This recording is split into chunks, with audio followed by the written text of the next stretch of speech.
Hi, I'm Amy Myers. Joining me today is Emily Tolbert, the lead loan originator for Motto Mortgage in Daytona Beach Shores, Florida. And today we're going to talk a little bit about pre-qualification and pre-approval. Emily, can you share some insight for us on the difference between the two? Sure, thanks for having me, Amy. The difference between a pre-qual and a pre-approval is this. So a pre-qualification is when I've had a conversation with a borrower, maybe they've called me over the weekend, we've had a quick conversation, done an application, and they've told me this is what I make per month, this is where I work.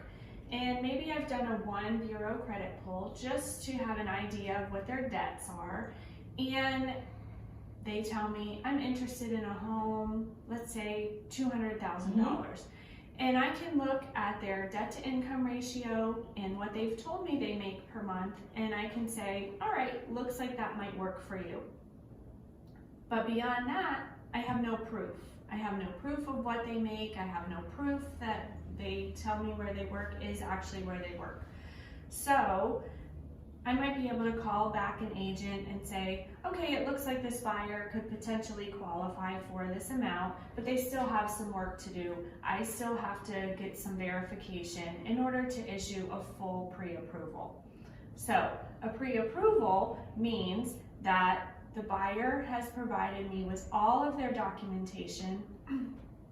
I can prove that what they said they make per month is in fact what they make. I can prove that they are in fact employed.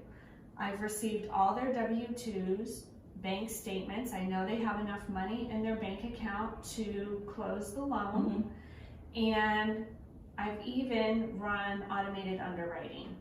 At that point, I know that I can safely move this through to a lender, and we're going to be able to achieve our mutual goal of sitting down at the closing table with this buyer.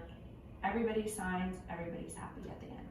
Very good. So when on the contract for sale and purchase, when it talks about 5 days to make application, are those the things that you're looking for in those 5 days? Yes, I am looking for all of that documentation.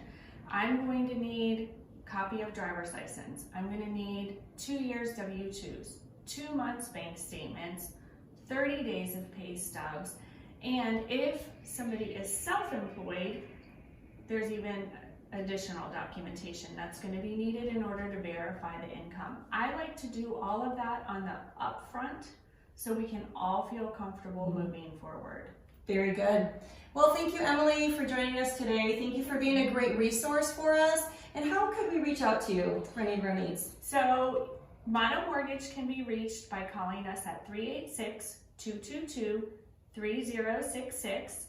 You can also email me at emily.tolbert@mottomortgage.com, and we would be happy to help you. Great. Thanks, Emily. We appreciate your time. All right. Thanks, Amy.